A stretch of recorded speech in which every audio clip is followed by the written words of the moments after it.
Ал енді кейін тігуге көшейік. Ең алдымен выточкаларын тігіп аламыз. Көйлектің выточкаларын. Оны қолмен де тігуге болады бірінші. Содан кейін барып машинкада істейміз. Выточкаларын тігіп аламыз. Ең алдымен мынау екі бұрышы бар ғой. Выточканың екі мынандай бұрышы. Белдегі именно. Соны осылай иемен қадап аламыз да. Осылай иемен қадап аламыз. Содан кейін соңғы жағы тоже қадап аламыз иемен.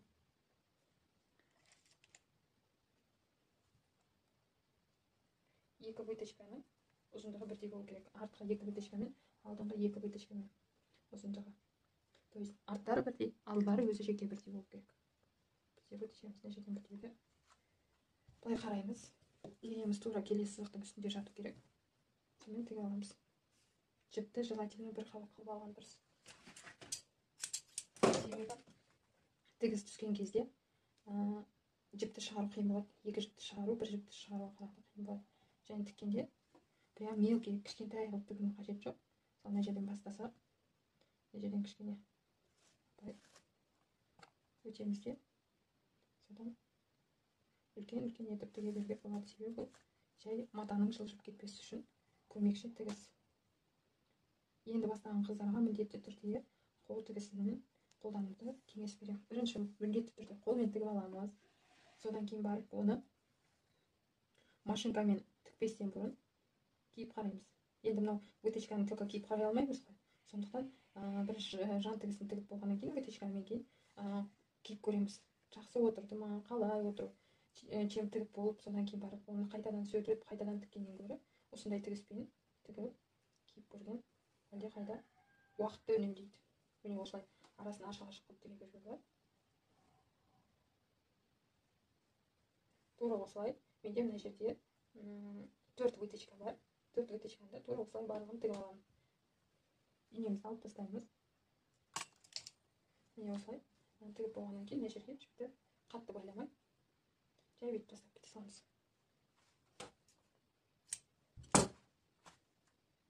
Мына жердегі екі выточканың ұзындығы бірдей болу керек. Мысалы, менде 29 см болса, жіптен жіпке дейін 29 см, тігілген ақ жіппен келесі жіптен жіпке дейін 29 см.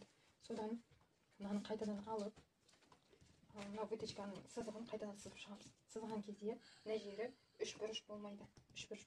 Ол жері былай дөңестеліп тігіледі. Мына жерге келген кезде дөңес сызықпен плавно өтеміз.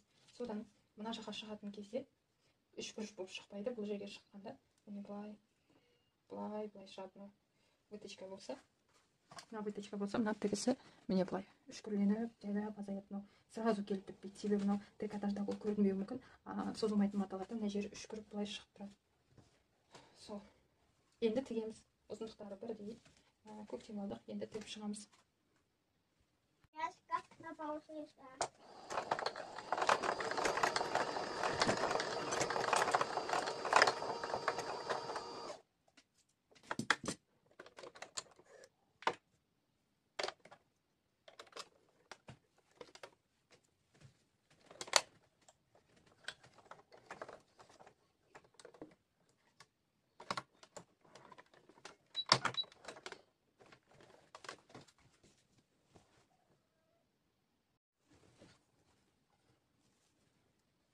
Зигзаг тігіспен тігеміз. Себебі бұл созылатын мата.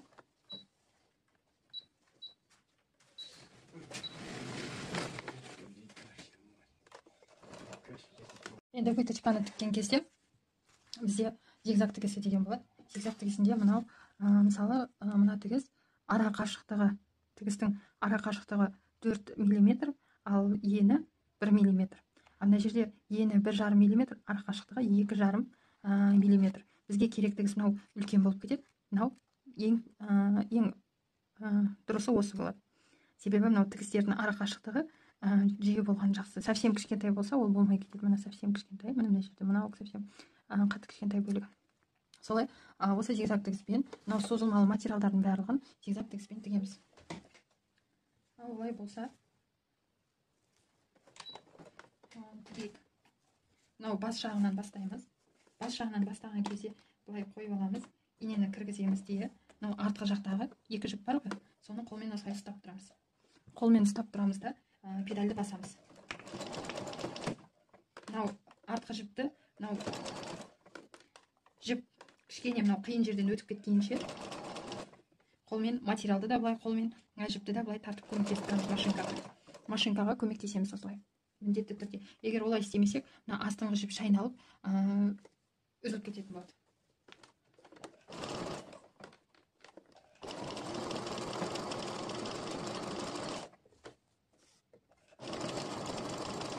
Материалға міндетті түрде осылай екі қолмен көмектесіп отырамыз. Бір жағынан жібереміз, бір жағынан тартып отырамыз. Қатты тартпаймыз, орташа.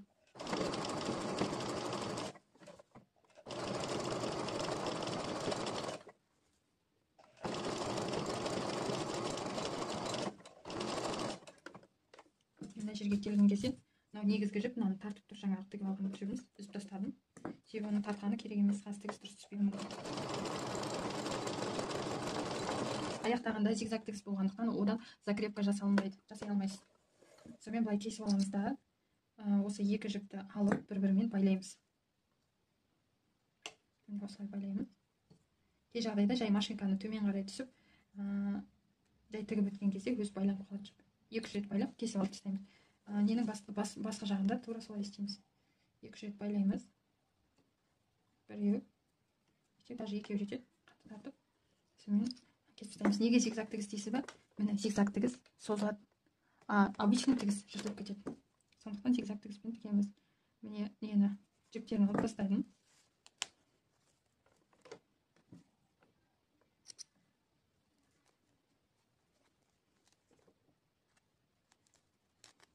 Жіптерін алып тастадым.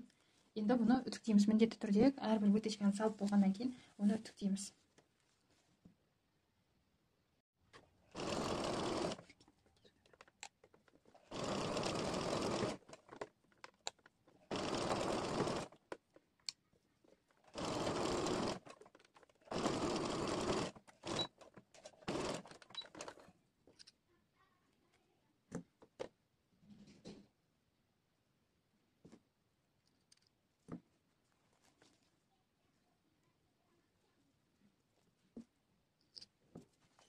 Выточкалар осылай үтіктелінеді. Алдыңғы жағы, мынау алдыңғы мойны сыртқа қарай, мынау қолтық астындағы выточка жоғары қарай, екінші жағы тура солай. Мынау артқы жағы екі выточка ішке қарай үтіктелінеді. Мынау артқы жағы. Енді көйлектің бойына аптачканы қалай істейміз? Аптачканы істеу үшін бірінші кесіп аламыз, немесе сызық жүргізіп аламыз. Содан кейін аптачканың ені қанша болады, сол ені қанша болады, екіге көбейтіп, менде мысалы мына жерде 5 см, яғни ені 2,5 см. Осылай етіп, екі деталь дайындап аламыз. Оны клеевой материалмен жабыстырып, соның екі жағында осылай тігіп, немесе инемен не істеп аламыз, бекітіп аламыз. Содан кейін барып машинкаға барып, осы жерден тігіс түсіреміз. Тігіс түсірген кезде, тура мына жерге келген кезде, төрт бұрышты қылып тігіп кетеміз. Екеуін бір-бірін жалғастырып, былай келеміз, төрт бұрышты қыламыз, и былай жалғастырамыз. Енді машинкадағы зигзаг тігіспен емес, жай тігіспен ара қашықтығын 1 см немесе 0,7 см етіп тігіп аламыз. Жіпті міндетті түрде ұстап тұрамыз. Закрепка жасаймыз. Тігістің басында соңында артқа 3 строчка немесе 4 алды қарай 3-4 строчка. Яғни тігіс жүргіземіз. Инелерімізді міндетті түрде алып отырамыз. Себебі лапканың астына түссе, лапка царапать етіп лапканы.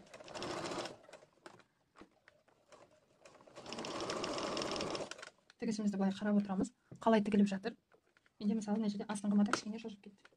Соны қарап отырып тігеміз. Тігісті астыңғы мата мен үстіңгі матаны ұстап, мына жақтан бір қолмен көмектесіп, машинкаға тартпаймыз, көмектесеміз жай. Жаңа алтын тартамыз деп айтып едім, дұрыс болмаған сияқты. Сол тартқан кезде мына жіптің ара қашықтығы өзгеріп кетеді.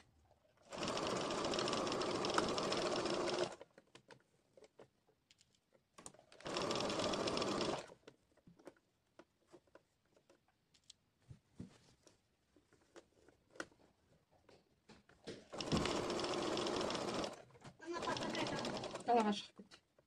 Мына жерге келген кезде төрт бұрыштылап тігеміз. Мына екінші материалымызды қоямыз. Немесе былай істейік. Мынаны алып тастайық.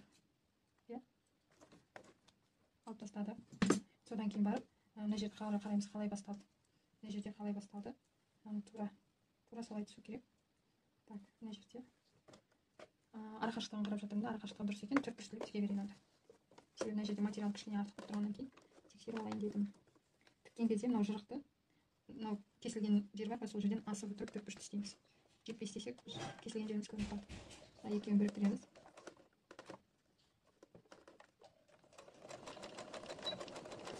Алға артқа осы жерді полностью қайталап тігеміз. Содан кейін барып келесі аптачканың келесі бөлігін тігеміз. Инені алып отырамыз.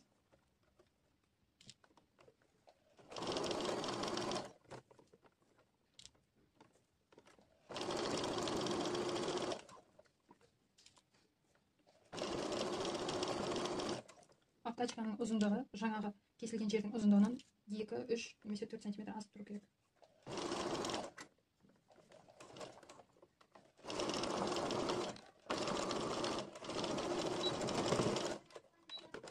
Осылайша тігіп алдық. Енді мынау тігілген жер бар ғой, төртбұрыштылық тігілген жер, сол жерді былай кесеміз. Кескен кезде мынау тігіске кішкене жеткізбей осылай қиғашынан тігеміз. Мынау тігілген жіптерді алып тастап отырамыз. Байқаймыз, астыңғы матаны кесіп алмаймыз. Астыңғы мата болғанда мына матаны, ана екі матаны бірдей кесеміз. Тігілген жер. Міне, былай болады сонда.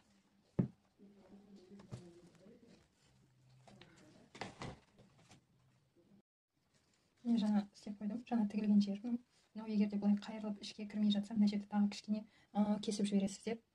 Содан кейін барып, оны былай қайырылған жері бар ғой, соны бірінші ішке қарай бұрамыз.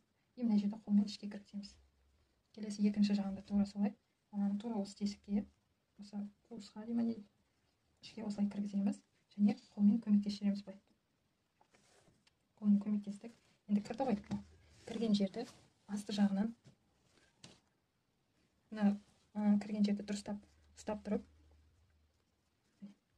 былай және былай жатып керек. Так, менде мынаусы астында жатады, мынаусы үстінде жатады. Осылай машинкада тігіп аламын. Машинкада осы жердің, именно мынау бағана кескен жері бар ғой, осы жерден тігіс түсіремін қазір. Ұстап тұрамын, немесе былай тура осылай ұстай алмасақ, қолмен көктеп тігіп аламыз. Осы жер именно ең маңыздысы. Алға артқа қарай закрепка жүремін. Сонымен кесіп тастаймын. Сонда алдыңғы жағынан міне осылай болды. Алдыңғы жағынан осылай. Мына жерде профессионал тігіншілер осылай тігіп шығады. Мен жаңадан бастаған тігіншілік қыздарға тігуге кеңес бермеймін, себебі сырт жақтан тігістің қисық екені көрініп тұрады. Содан екінші жағынан мына тігісті материал жұқа болса, былай қайырып тігуге болады. Осылай қайырып тігуге болады. Егер де материалыңыз қалың болса, мына жерде оверлоктайсыз немесе зигзаг тігіспен тігесіз. Зигзаг тігіспен мен тікпеймін, себебі заказға тігіліп жатқан көйлек, мен оны оверлок тігіп аламын. Міне осылайша оверлоктап алынды. Төртбұрышты жері осылай астыңғы жіпті міндетті түрде алу керек. Алды жағынан көйлек былай. Енді мына жерге түйме қоюға немесе кнопка қоюға болады. Көйлегім дайын. Мына жақ сплошной көйлек болып кетеді. Көйлектің астыңғы жағы сплошной көйлек. Мен осы кезде кнопка тағып алғым келіп тұр, себебі оңайда осындай уақытында тағылуы.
Мына жағын теспеймін, себебі мына жерде әлі аптачка тігемін, соған кедергі жасайды. Енді қойып аламын. Каналда осы кнопканы қалай қою жайында видео бар.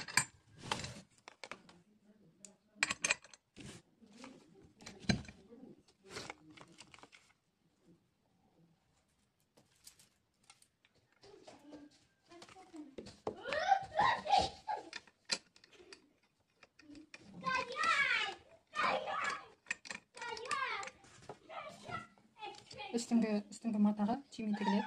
Қойылған кезде міне былай қойылады.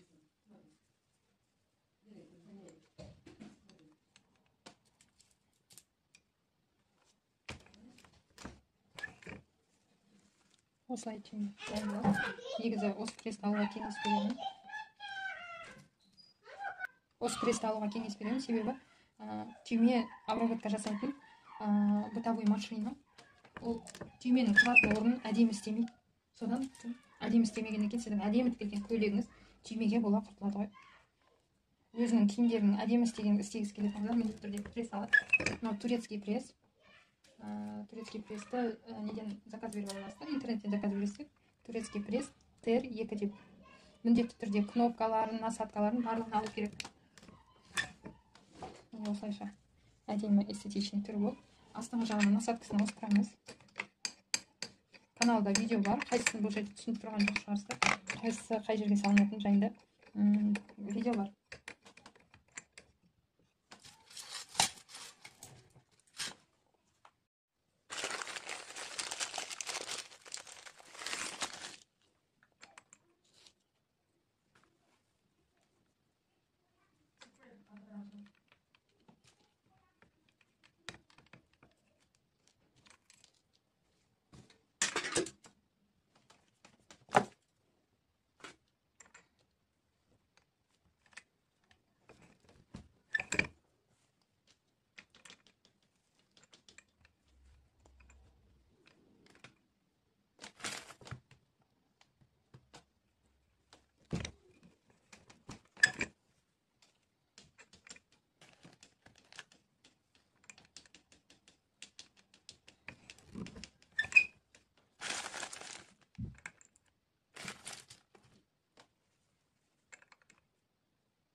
Міне дайын болды кнопкалары.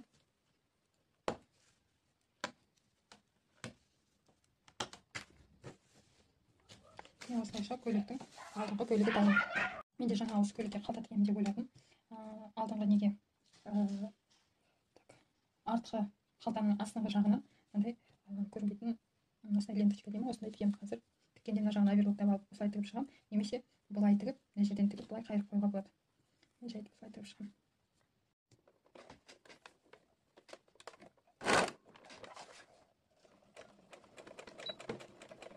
Кез келген тігісті бастардан алдын закреп жасаймыз, яғни тігісті бекітіп аламыз.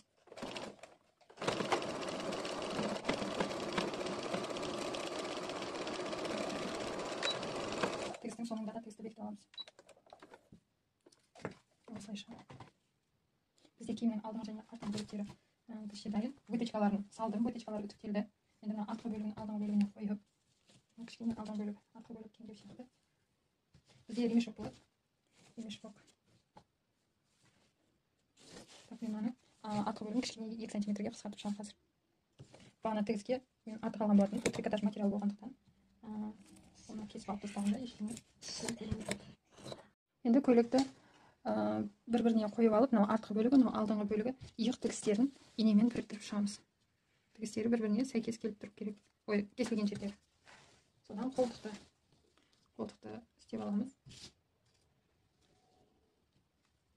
Немесе қолмен көктеп тігіп аламыз. Мына жерде выточка бар ғой, выточка жоғарыға қарай үтіктедік. Біз бағана жоғарыға қарай тігіледі.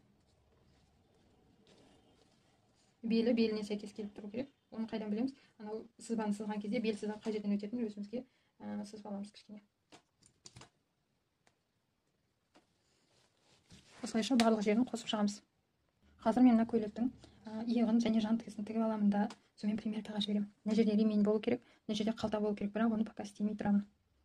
Примерка жасап болғаннан кейін қалтаның орны дұрыс па, ремень орны қай жерде болу керек, содан кейін барып белгілеп алып тігемін. Егер де сіз көктеп тігуге ерінетін болсаңыз, онда тігістің ширинасын, яғни алшақтығын ең максимальныйына қойып, менде ол 5, тігіп шықсаңыз болады. Закрепка жасамаңыз.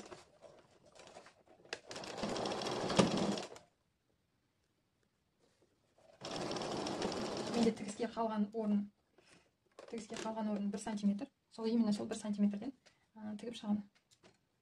Содан кейін барып примерка жасаймын.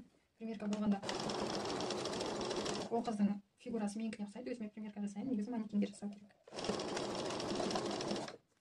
Немесе сол кісінің өзіне жасаған күшті болады.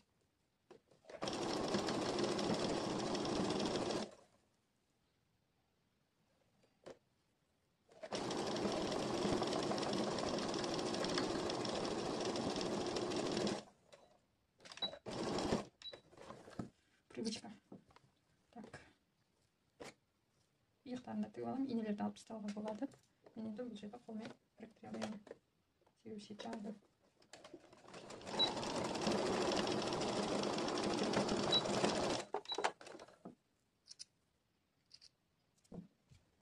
Жасағанда неге қараймыз? Примерка жасағанда мынау кеуде жақсы отырды ма, выточкалары дұрыс тұр ма, соны қараймыз. Содан кейін бел жақсы отырды ма, мынау трикотаж жасалатын мата болғандықтан бұл жер созылып нормально жабысып тұрады. Бөксе мысалы мына жерде бөксе кішкене артық. Мынаны шалып тастауға болады.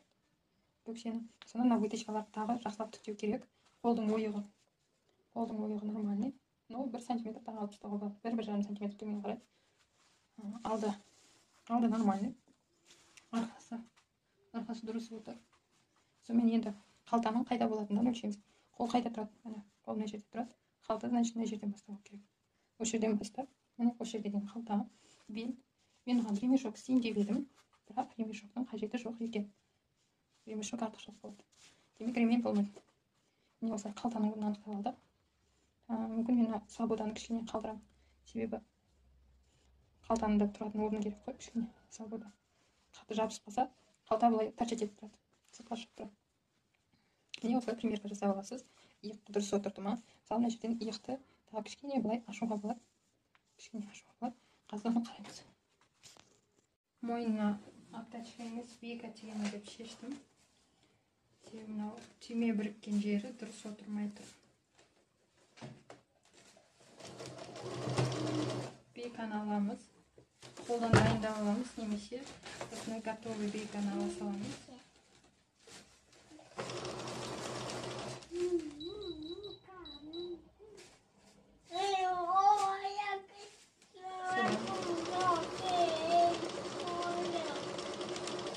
Осылай барлық ұзындығынан тігіп шығамыз. Жағаны айналдырып.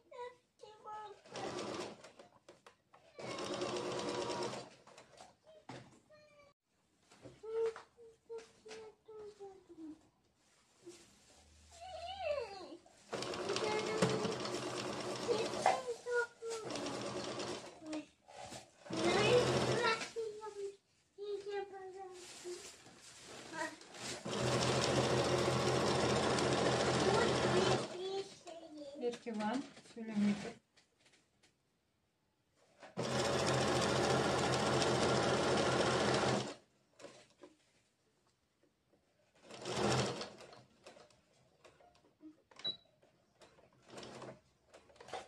Бұрышына келгенде закрепка жасаймыз. Бастаған кезде міне осылай бейканы қайырып саламыз. Чтобы мынау қайырылған жері осылай болу үшін. Материал тартылып тұратын материал болғандықтан тартпай тігеміз соны.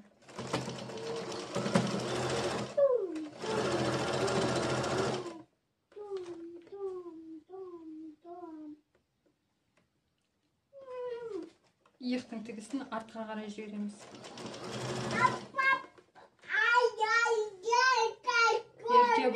Еркебан.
мына тігілген бейканы жаңа осылай тікіп тіккен кезде мен мынаны сіздерге көрінбеді ау деймін, былай алып тіктім бейканы, осылай мына жағына жатты. Мынау алдыңғы бөлігі, сөйттім да былай ашқан кезде мынау былай жатты.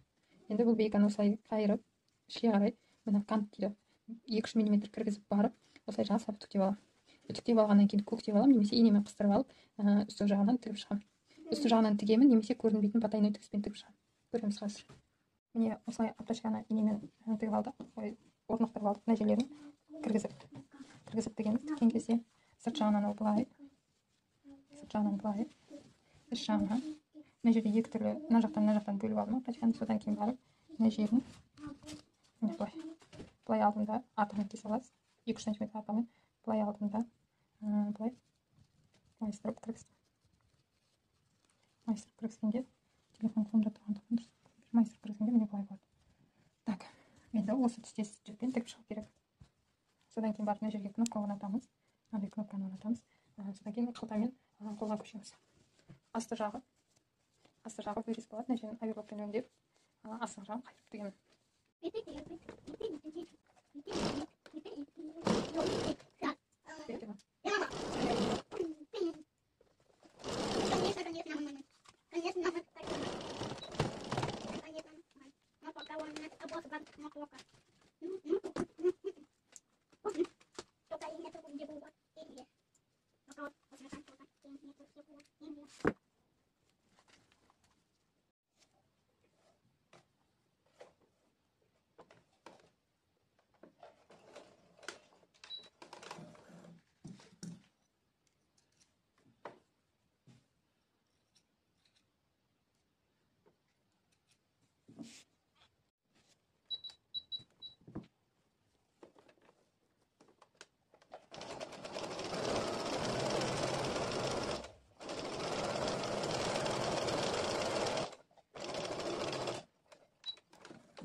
Енді мына жерге мына манжетті тігеміз. Манжет деген мынау материал астыңғы жағынан кішкене жинап тұрады.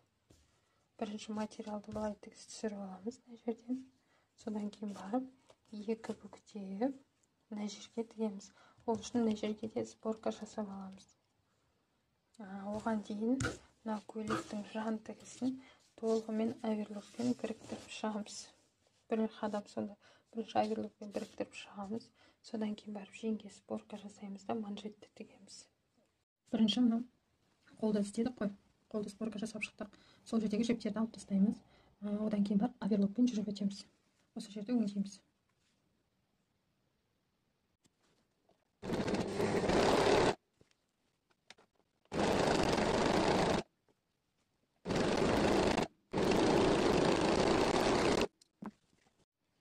Енді келесі қадам мына жағын оверлоктадық.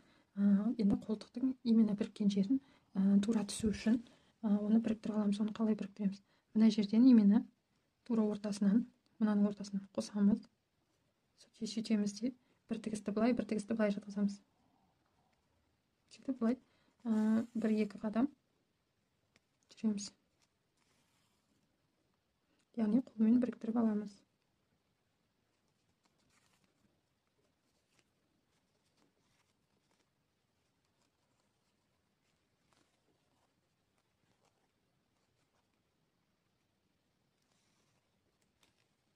Системізді кесіп алып тастаймыз. Түйіндемеуге болады.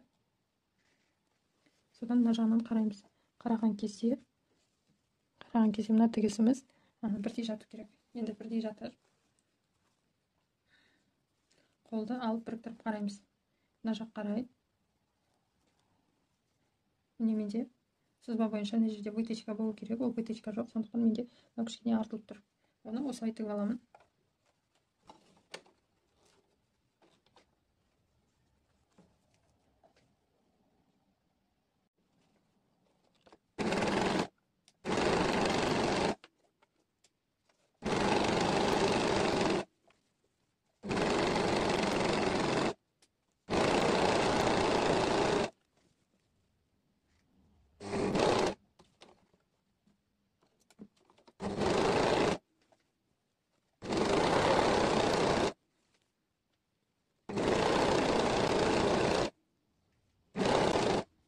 Менде мына жерде қалта болады. Қалтаға мен қалтаны жеке-жеке қыстырып алған болатынмын. Яғни алдыңғы бөлігін алдыңғы бөлігіне, артқы бөлігіне біріктіріп алған болатын. Енді мына жерде именно осы қалтаның біріккен жері екеуі екі жаққа кетеді ғой. Сондықтан мен оверлокты кішкене астыңғы жібін былай алып тастап, астыңғы матаны былай астына қарай алып тастап, былай мынау беткі жағына кетемін. Беткі жағына кеткен кезде мына қалтаны бірге алып өтемін, бірге тігіп өтемін. Инелерді байқау керек. Инелер оверлоктың сындырады. Бастапқыда көптеп алып тұруға болады.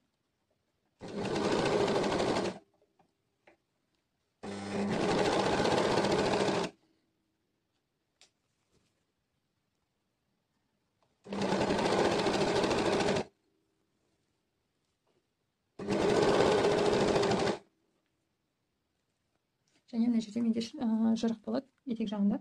Сондықтан мен тек үстіңгі жағынан ғана өтемін.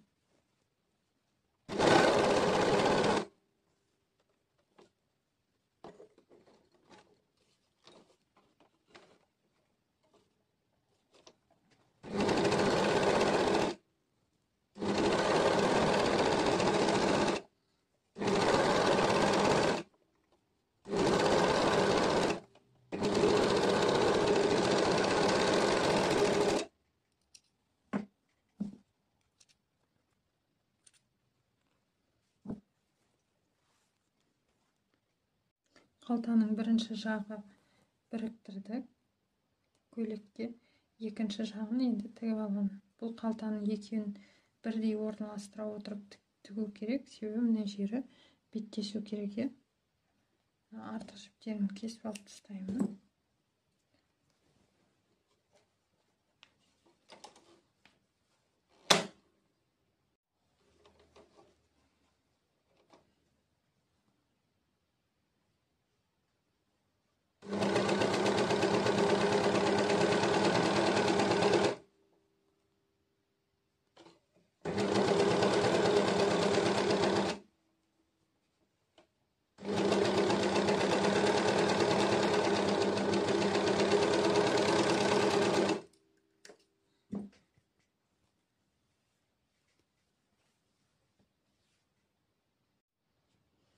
Енді қалтаны алып біріктіремін. Біріктірген кезде мынау именно қалтаның басталған жерінен бастап, мына жерден бастап плавно біріктіріп шығамын.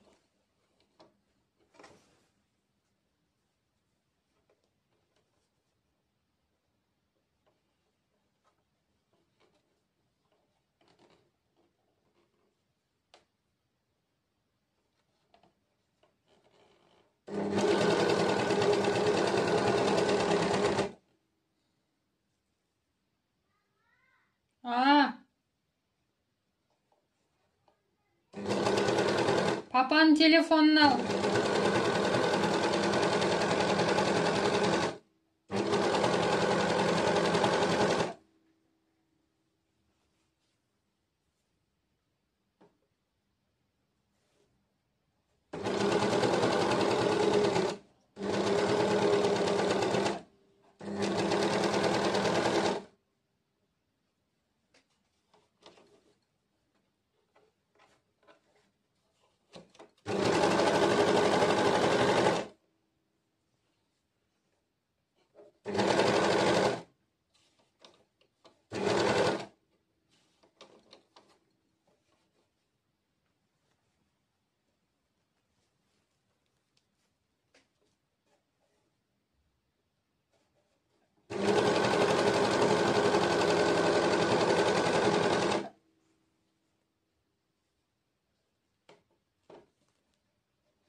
Манжетті тігіп алдым. Осылай. Содан кейін барып, оны қазір тіккен кезде былай екі қаратып тігемін. Екі бүктеп шешемін де. Осылай дайындап қойдым. Енді қолдың жеңіне сборка саламыз. Сборканы салғанда да тура жаңағыдай екі жіппен жүріп өтеміз.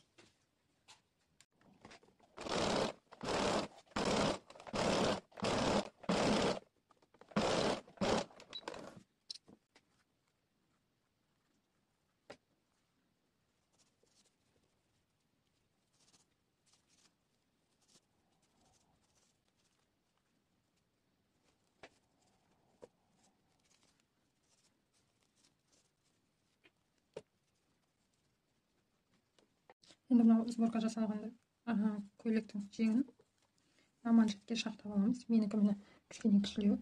Мынау сборканы жаңа жиналған бүрмені тағы ашамын.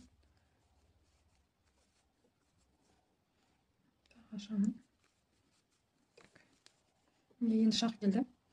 Енді бұл нені мына манжеттің өзін алды-арты ажырап кетпес үшін тігіп аламын мына жерден.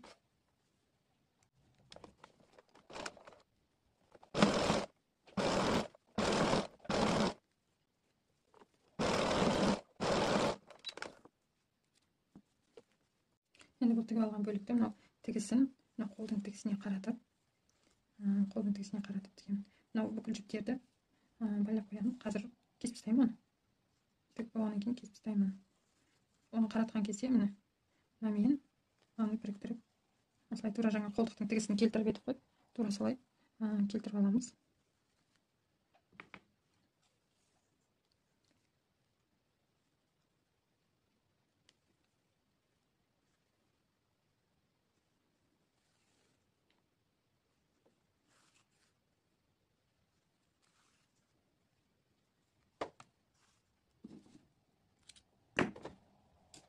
Міне тігісі келіп тұр. Енді мынаны көйлекті былай қаратып, бүрмелерімізді біркелкі жайып, қыстырып шығамыз. Қыстырғанда енді мынау тігіс екі жүргізілген жіптің ортасынан өтіп керек.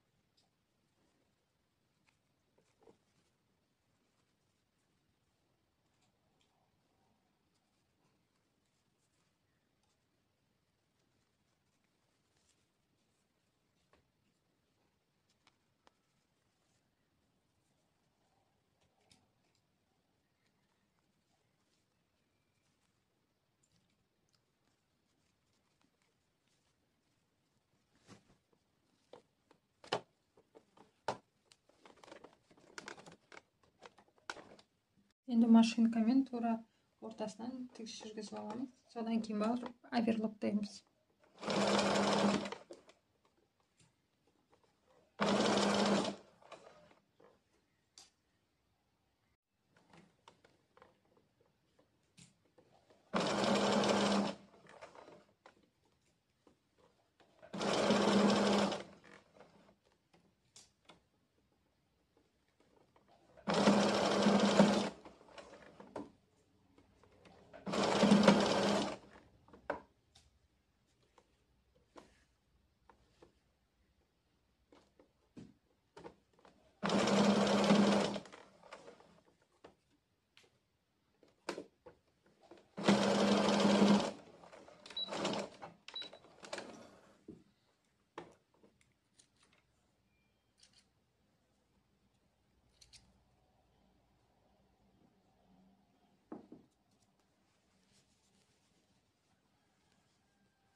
Енді жаңа тігіп алған жерлерді оверлоктап шығамыз.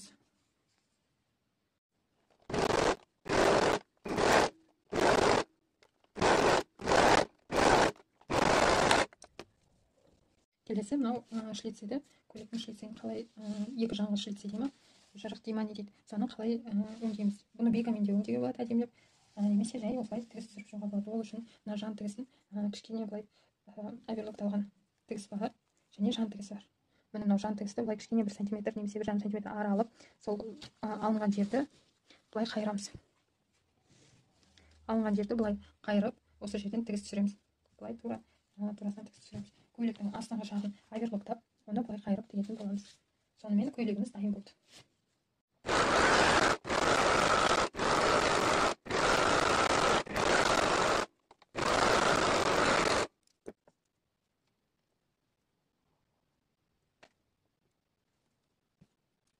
Қалтаға жеріне тігіс түсіремін дедім.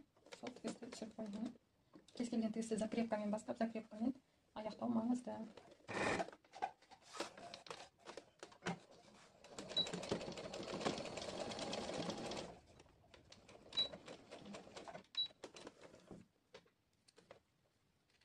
Тесіп отырамыз міндетті түрде. Себебі потом ол ұмытып қалады. Қалтаның соңғы жағына.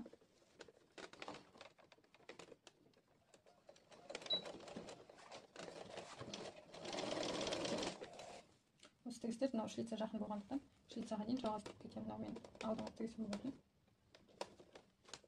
Оны алып тастаймын да.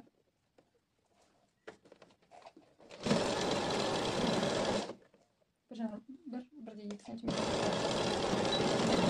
жасаймыз, шлица басқалар деген жерден. Содан кейін барып, мына шлицаны плавно былай жатқызам. Осылай жатқызамын да. Тігістен ара қашықтығын 3,5 сантиметр келтейді.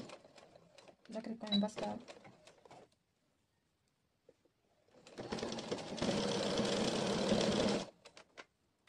Осылай тігіп аламын.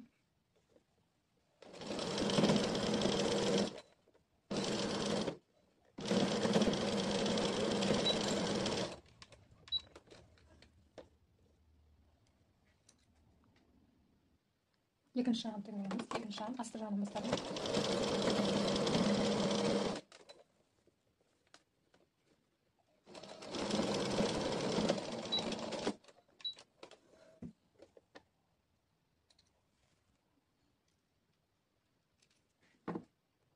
Осылайша шлицамыз дайын болды. Бірақ мына екі жерінен, тура біріккен жерінен тігіс түсіру керек. Мынау жыртылып кетпес үшін. Қайта-қайта 2-3 қайтарып тігіс түсіру керек. Оны алдыңғы жақтан істегім келіп тұр. Себебі алдыңғы жағынан әдемі көрінеді ғой. Тігіс әдемі көріну керек.